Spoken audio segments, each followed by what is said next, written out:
তোমরা যারা staff nurse grade 2-তে chance পেয়েছো, রিসেন্ট যে রিক্রুটমেন্ট হয়েছে সেই রিক্রুটমেন্টে অনেকেই তোমরা সিএইচওতে যেতে চাইছো। তো আজকের ভিডিওতে আমি সেটাই তোমাদের সাথে ডিসকাস করব যে তোমরা স্টাফ নার্স গ্রেড 2 থেকে কিভাবে সিএইচওতে যেতে পারবে।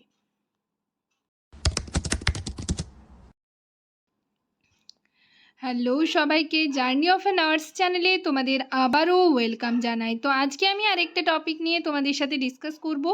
তার আগে তোমাদেরকে বলে রাখি, যারা আমার চ্যানেলে নতুন এসছো, প্রথমবার আমার ভিডিও দেখছো, তাদের যদি ভিডিওটা ইনফরমেটিভ বা হেল্পফুল বলে মনে হয় তাহলে অবশ্যই ভিডিওটাতে লাইক এবং শেয়ার করবে, আর চ্যানেলটিকে অবশ্যই সাবস্ক্রাইব করে রাখবে নার্সিং রিলেটেড নতুন নতুন আপডেট এবং অথেন্টিক সব ইনফরমেশন সবার আগে পাওয়ার জন্য। তো চলো দেরি না করে ভিডিওটা শুরু করা যাক।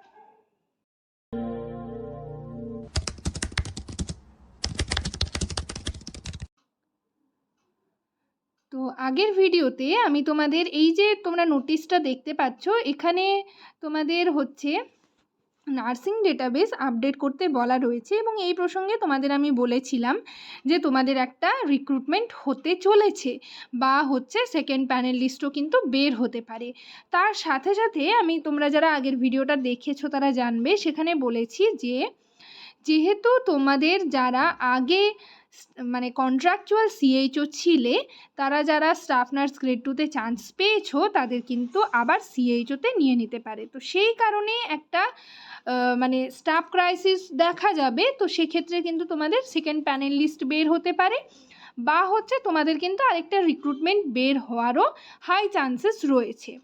তো সেই ভিডিওটাতে তোমরা অনেকেই দেখলাম কমেন্ট করেছো যে দিদি আমি স্টাফ নার্স গ্রেড 2-তে জয়েন করেছি, এরপর আমি সিএইচওতে কীভাবে যাব, অনেকেই এরকম টাইপের কমেন্ট করেছো আমি দেখলাম। তো আজকের টপিক সেটাই যে তোমরা স্টাফ নার্স গ্রেড 2-তে থেকে কিভাবে সিএইচওতে যেতে পারবে। ঠিক আছে,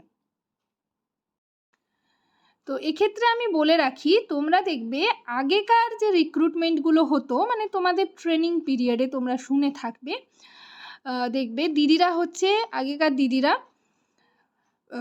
সিএইচওর জন্য অ্যাপ্লাই করতো। মানে আগে যেটা হতো, অনেক আগে, সেটা কি হতো যে 3 বছর কমপ্লিট করার পর একটা ফর্ম বের হতো, সেই ফর্ম ফিল আপ করার পর এক্সাম দিয়ে কিন্তু সিপিসিএইচ কোর্স করতে হতো। দেন তোমরা মানে তারা হচ্ছে CHO, as a CHO duty করতো, তখন তারা কিন্তু সিএইচও হয়ে যেত। তারপর সেটা বন্ধ হয়ে যায় এবং নেক্সট আগের যে রিক্রুটমেন্ট হয়েছে সেটাতে দেখা যায় যে না, এটা ছাড়াও তার আগে মানে যেটা আমি বললাম, তারপর কি হলো, তারপর হচ্ছে ফর্ম ফিল আপ উঠে গেল, হঠাৎ হঠাৎ কোনো স্টাফকে হচ্ছে তুলে নেওয়া হতো, তুলে নেওয়ার পর তাকে সিপিসিএইচ ট্রেনিং করানো হতো, সিপিসিএইচ কোর্স করানো হতো এবং তারপর অ্যাজ আ সিএইচও হিসাবে জয়েন করানো হতো। সেটা কিন্তু কোনো চয়েস ছিল না যে আমি সিএইচওতে যাব না, এরকমটা কোনো ব্যাপার ছিল না।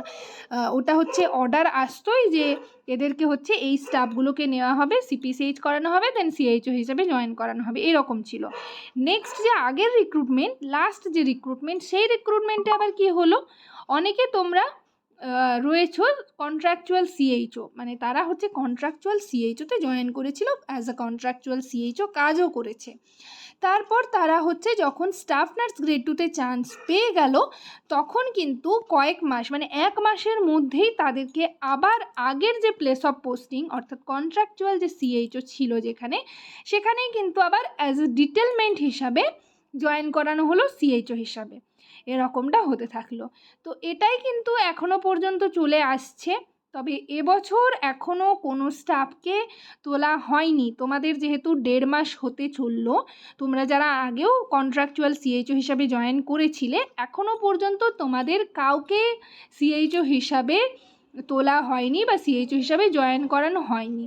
তো এক্ষেত্রে তোমরা যারা আমাকে কমেন্ট করছিলে, প্রশ্ন করছিলে যে দিদি আমি স্টাফ নার্স গ্রেড 2 থেকে কিভাবে সিএইচওতে যেতে পারবো, তো সেটার অ্যান্সারে আমি তোমাদের বলবো, এখন কিন্তু ওরকম কোনো চয়েস তোমরা করতে পারবে না, নিজের থেকে কোনো কিছুই করতে পারবে না যে আমি সিএইচও যেতে চাই, তারা কিন্তু সিএইচওতে যেতে পারবে না।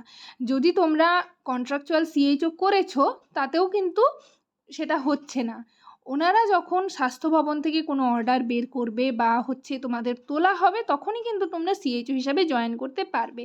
তার আগে কোনো সিএইচওর এক্সামও হচ্ছে না, কোনো সিএইচওরও কোর্স হচ্ছে না। তোমরা কিন্তু তাহলে এটাই বোঝা যাচ্ছে যে তোমরা সিএইচও হিসাবে জয়েন করতে পারবে না যদি না তারা কোনো অর্ডার বের করেন। যদি অর্ডার বের করেন তাহলে কিন্তু তোমরা এটা একটা মানে চান্স রয়েছে যে তোমরা যারা কন্ট্রাকচুয়াল সিএইচও ছিলে তাদের কিন্তু আবারও তোলা হতে পারে অ্যাজ আ সিএইচও হিসাবে। তো সেক্ষেত্রে তখন তোমরা সিএইচও যেরকম আগের যে প্লেস অফ পোস্টিং ছিল সেখানেই কিন্তু তোমাদের ডিটেলমেন্ট করা হবে, ঠিক আছে? তো যদি এটা করা হয় তাহলে কিন্তু আরেকটা রিক্রুটমেন্ট হওয়ার হাই চান্স রয়েছে। তবে সেটা কবে রিক্রুটমেন্ট বের হবে সেটাও অনেকে জিজ্ঞেস করেছো আমাকে। সেটা নিয়ে আমি এখনই কিছু বলবো না তোমাদের, আগে ভোট পার হবার পর তারপর সেটা নিয়ে আমি ডিসকাস করব, ঠিক আছে? তো এটাই তোমাদের বলার। তোমরা অনেকেই জিজ্ঞেস করছিলে যে দিদি সিএইচও কীভাবে তুমি হতে পারবে বা সিএইচওতে কীভাবে চান্স পাওয়া যাবে। তো আশা করি আজকের ভিডিওটা দেখে ভিডিও শুনে তোমরা ক্লিয়ার হতে পেরেছো। এছাড়াও যদি কোনো কোয়ারিজ থাকে অবশ্যই কমেন্ট সেকশনে কমেন্ট করে জানাবে। সবাই ভালো থেকো, সুস্থ থেকো। নেক্সট ভিডিওতে আবার তোমাদের সাথে দেখা হচ্ছে। Thank you.